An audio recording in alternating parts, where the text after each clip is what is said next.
Hello everyone, welcome to my channel. तो भाई अब हम बात करते हैं हमारे नेक्स्ट टॉपिक की, जो कि हमारा दिया गया है कम्युनिटी के 10 लेसन से। तो इसमें हमारा ब्रेस्ट फीडिंग का टॉपिक चला हुआ था हमारा प्रीवियस वीडियो के अंदर, तो उसी का नेक्स्ट आगे इंपॉर्टेंस ऑफ ब्रेस्ट फीडिंग। तो भाई क्या महत्व होता है, हमारी माँ जो स्तनपान कराती है उसका क्या महत्व होता है, तो इसके बारे में हम बात करेंगे इसमें। तो सबसे पहले इन्होंने बताया कि breast milk is the best of most appropriate food until the child is 18 to 24 month of age. तो भाई 18 से 24 साल का तक की उम्र का जो बच्चा होता है उसके लिए माँ का दूध पिलाना बहुत ही अच्छा रहता है। और इसके एडवांटेज यानी कि फायदे क्या होते हैं, हमारे ब्रेस्ट मिल्क जो होता है, माँ का स्तनों का जो दूध होता है उसके क्या क्या फायदे होते हैं उसके बारे में बताया गया है।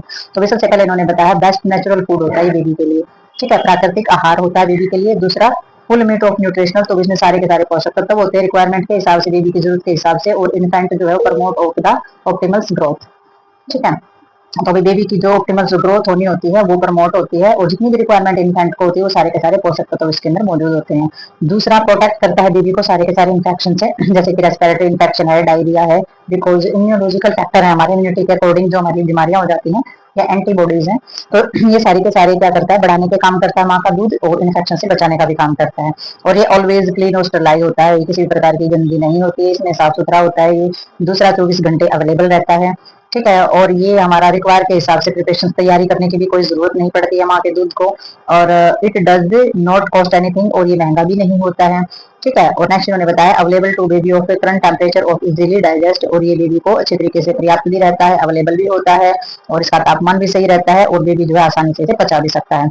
ठीक है, नेक्स्ट इन्होंने बताया it create bonding between the mother and baby, और ये माँ और बच्चे के बीच में सही संबंध विस्थापित करता है, यानी कि बाउंडिंग भी अच्छी बना देता है, माँ और बच्चे के बीच की जो है वो बॉन्डिंग अच्छी रखता है। दूसरा it help of present of space their child, तो ये बच्चों के बीच में जो अंतराल होता है ना उसका भी काम करता है, यानी कि गर्भ निरोधक के रूप में भी कार्य करता है। ठीक है, उसमें भी मदद करता है। तो ये हमारे एडवांटेज होते हैं, आगे भी है, नेक्स्ट देखते हैं इसके अंदर हम। तो वही इन्होंने बताया है sucking is a good for the baby, तो भी जो सकिंग यानी कि जो चूसने की जो क्रिया होती है वो बेबी के लिए बहुत अच्छी होती है। और रिड्यूस द इन्फेंट मोर्टालिटी, तो वही मृत्यु दर जो होती है इन्फेंट की उसको भी ये कम करता है माँ का दूध। और breast feeding has a naturals of the contraceptive effect, तो कॉन्ट्रासेप्टिव यानी कि गर्भ निरोधक इफेक्ट जो होते हैं ब्रेस्ट फीडिंग से प्राकृतिक रूप से गर्भ निरोधक एक तरीके से होता है। जब तक बच्चा माँ का दूध पीता है तो प्रेगनेंसी बहुत कम देखी जाती है।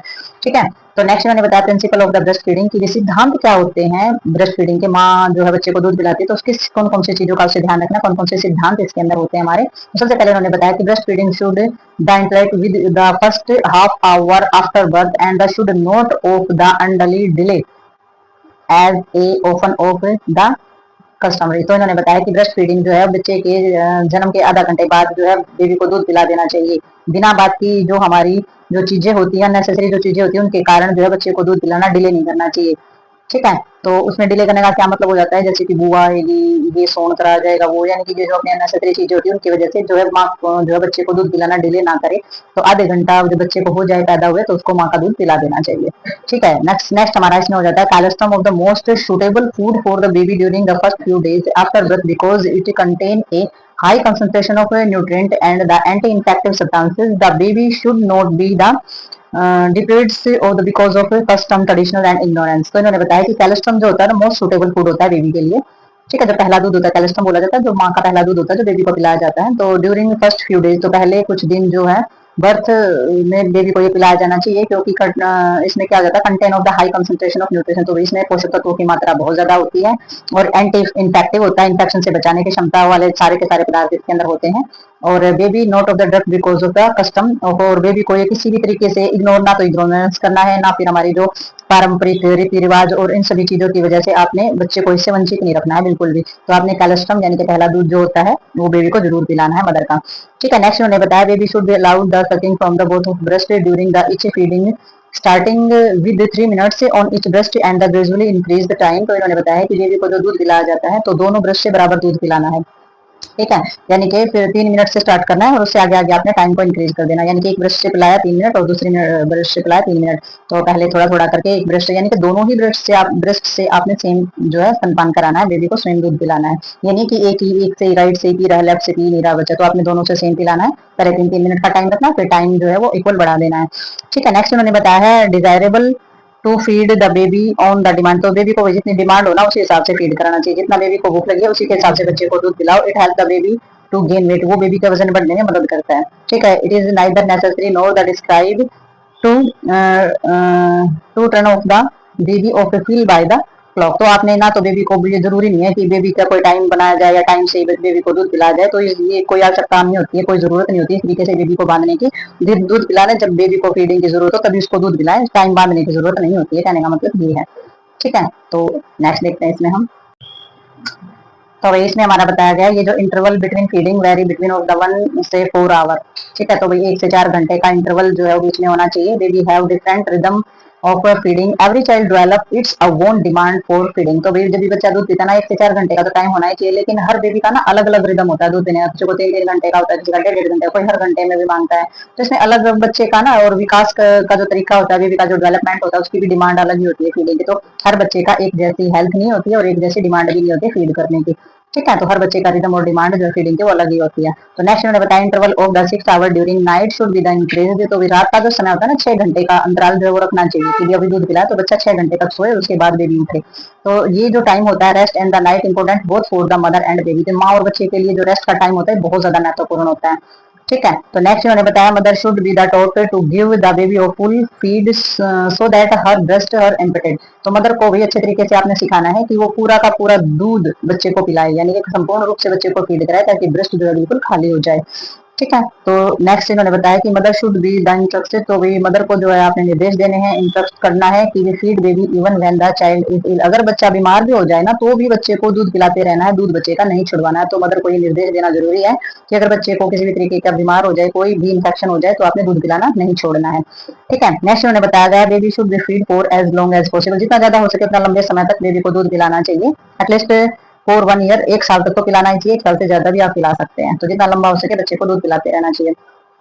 और नेक्स्ट उन्होंने बताया when the baby 6 month old, अगर बच्चा 6 महीने का हो जाता है तो breast milk alone will not be sufficient to sustain growth. तो भी ग्रोथ, बेबी की ग्रोथ करने में अकेला जो माँ का दूध होता है ना वो पूरा नहीं पड़ता है। ठीक है, तो बेबी का पेट भी नहीं भरता है दूध में, और जो है न्यूट्रिशन भी पूरा नहीं पड़ता है, और ग्रोथ के लिए ज्यादा चीजों की जरूरत होती है। तो एडिशनल फूड आप उसमें मिक्स कर सकते हैं।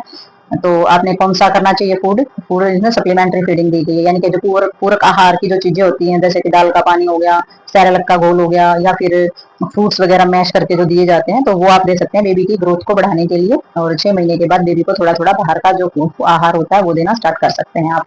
ठीक है, तो नेक्स्ट देखते हैं इसके अंदर हम अभी। तो भाई इसमें हमारा जो वेट होता है बेबी का उसके हिसाब से हमारा ग्रोथ चार्ट जो है, मंथली ग्रोथ चार्ट जो है वो तैयार किया जाता है कि बेबी जो है वो मंथ में किस तरीके से बेबी का वेट बढ़ रहा है। तो इसमें जो ग्रोथ मॉनिटरिंग बोला जाता है उसको, जो ग्रोथ चार्ट जो बनाया जाता है बेबी का हर महीने जितनी भी ग्रोथ होती है वो हमारी ली जाती है और उसी के हिसाब से ग्रोथ मॉनिटरिंग बोला जाता है, इसको ग्रोथ चार्ट बनाया जाता है। और इसमें जो न्यूट्रिशन होता है child weight of the continue increase with in the two reference of the covers. ठीक है, तो इसमें जो बेबी का जो वेट लेता है न्यूट्रिशन के हिसाब से जो लगातार जो बेबी का वेट बढ़ता है तो चार्ट में लिया जाता है। ठीक है, और नेक्स्ट उन्होंने दिया है प्रॉब्लम से इन ब्रेस्ट फीडिंग। तो वही हमारे ब्रेस्ट फीडिंग यानी कि माँ का दूध पिलाते समय कौन कौन सी समस्याएं आ सकती हैं, कि कौन कौन सी चीजें समस्या उत्पन्न करती है। तो सबसे पहले इमोशनल, भावनात्मक तौर से अगर माँ चिंतित है या किसी सदमे में है या उसे किसी प्रकार की बेचैनी है तो मिल्क का जो फ्लो है, दूध का जो फ्लो है वो कम हो सकता है। और इमोशनल प्रॉब्लम जो होती है वो क्या कर सकती है, इंटरफेयर कर सकती है हमारा जो मिल्क रिफ्लेक्शन होता है उसमें, यानी कि माँ जो है अच्छे तरीके से दूध जो है प्रोडक्शन नहीं कर पाएगी अगर उसे किसी प्रकार की चिंता है। ठीक है, flat nipples most common of the women in the having their of first baby. तो पहला बच्चा होता है मोस्ट कॉमन औरतों का, तो उसके जो निपल्स होते हैं वो फ्लैट होते हैं। तो teach the mother of the sequence her nipples. तो वही मदर को सिखाना चाहिए कि वो जो सीक्वेंस जो निपल है, जो चपटे निपल है या अंदर की तरफ धसे हुए जो निपल है उनको पुल करे, उसको जेंटली यानी कि आराम से सामान्य तौर पर उनको बाहर की तरफ खींचे और जेंटली जो सेवरल मिनट एवरी डे और हर दिन इसकी प्रैक्टिस करनी है और एक एक्सरसाइज के रूप में इसको करना है निपल्स को बाहर खींचने का। तो फ्लैट निपल्स जो होते हैं वो बाहर निकलेंगे ताकि बेबी जो है आराम से फीड कर पाए। नेक्स्ट इसमें हो जाता है इंड्रोल यानी कि स्वेलो ब्रेस्ट, यानी कि ब्रेस्ट में सूजन आ जाना। तो समटाइम जो मदर होती है उसमें ब्रेस्ट में जो है दूध, जो बच्चे की जो डिमांड होती है ना उससे ज्यादा दूध जो है मदर में आता है। तो बेबी की जरूरत के हिसाब से जब ज्यादा मिल्क जमा हो जाता है ब्रेस्ट के अंदर तो उसे रोकने के लिए ट्रीट करना है। इस कंडीशन में जो ब्रेस्ट है उसको खाली करना, यानी कि जो ब्रेस्ट का जो दूध है वो कटोरी वगैरह या किसी भी चीज में जो है वो निकाल दिया जाता है रेगुलरली। तो ज्यादा दूध है उसको निकाल देना चाहिए ताकि जो स्वेलिंग जो है ब्रेस्ट के अंदर पेन भी नहीं होगा, स्वेलिंग भी नहीं रहेगी। ठीक है, और कभी कभी मदर को फीवर भी आ जाता है इस कंडीशन की वजह से। तो नेक्स्ट इसमें बताया गया शोर और क्रैक निपल। तो वही इसमें अगर ब्रेस्ट के अंदर शोर छाले हो जाए या क्रैक हो जाए या फिर फुंसी वगैरह हो जाए तो इसमें क्या जाता है, बेबी जब सक करता है तो वो बहुत ही ज्यादा हार्ड और सख्त हो जाते हैं।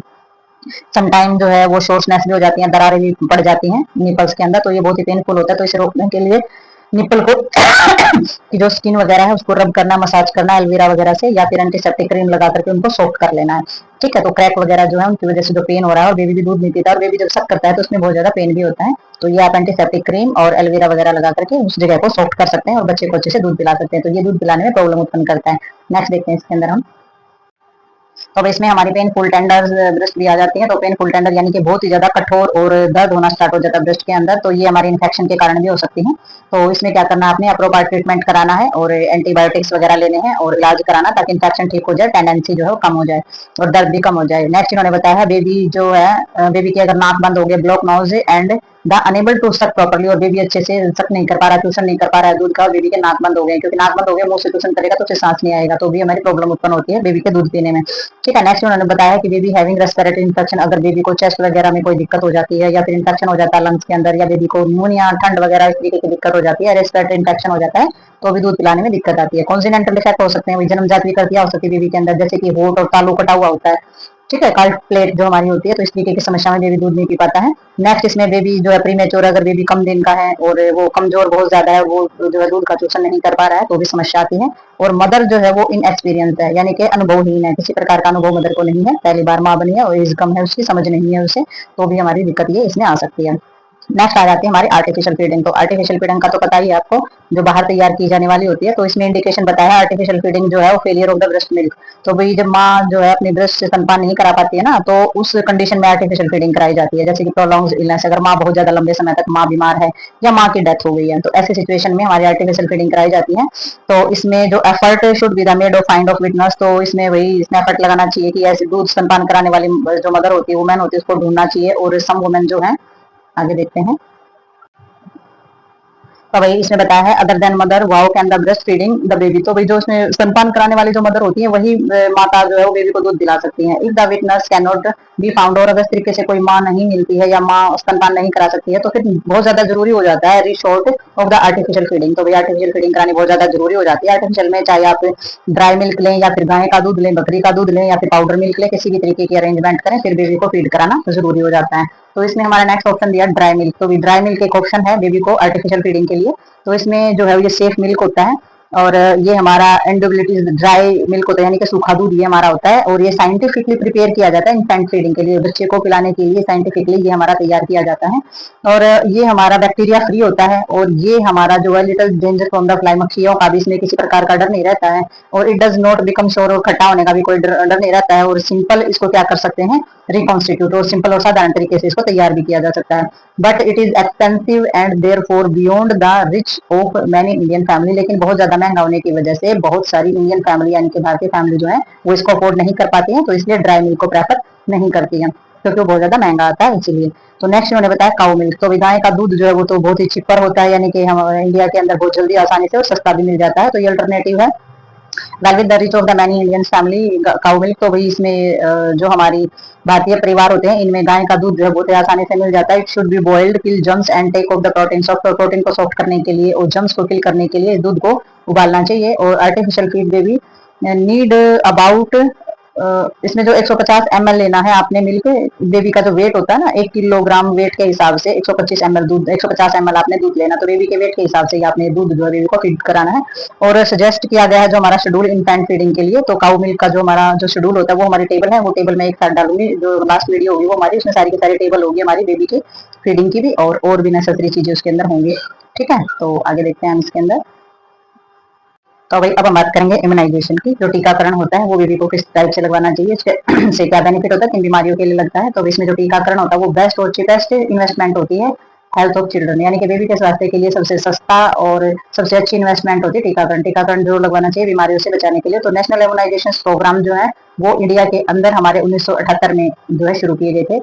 It was first under the banner of the extend of program of the immunization and the latest 1985 under the banner of the universal immunization program. तो ये 1985 में हमारे जो प्रोग्राम थे टीकाकरण के वो हमारे शुरू किए गए थे, और ये इम्यूनाइजेशन प्रोग्राम के अंदर हमारी प्रोटेक्ट ऑल चिल्ड्रन अगेंस्ट, तो इसमें जो सुरक्षा प्रदान की गई थी बच्चों को, बच्चों जो 6 मोस्ट कॉमन हमारे प्रिवेंटेबल डिजीज थी उनके लिए हमारा टीकाकरण स्टार्ट किया गया था, ताकि बच्चे को इन 6 बीमारियों से बचाया जा सके। तो 6 बीमारियों की रोकथाम करने के लिए कौन कौन सी बीमारियां, जैसे कि diphtheria, pertussis, tetanus, polio, tuberculosis and measles. तो भाई इनमें इम्यूनाइजेशन किया जाना चाहिए ताकि इन बीमारियों को रोका जा सके। ये इम्यूनाइजेशन बेबी को जरूर देना चाहिए, done according to the schedule of recommended by the government of India. तो ये जो शेड्यूल रिकमेंड किया गया है ये हमारी इंडियन गवर्नमेंट के द्वारा और मिनिस्ट्री ऑफ हेल्थ जो है उसके द्वारा हमारा जो है तैयार किया गया फैमिली वेलफेयर के लिए, परिवार कल्याण के लिए। ठीक है, तो ये हमारा शेड्यूल जो है, ये हमारा जो इम्यूनाइजेशन शेड्यूल है उसके अंदर भी ये चीजें डाली हुई है कि भाई कब कब जन्म के बाद कब कब कौन सा इंजेक्शन, कौन सा वैक्सीनेशन जो है, इम्यूनाइजेशन जो है वो कराना चाहिए। तो ये जो हमारा टॉपिक है ये यहीं पर होता है कंप्लीट। तो मिलते हैं नेक्स्ट टॉपिक में और नेक्स्ट वीडियो के साथ, तब तक के लिए बाय बाय।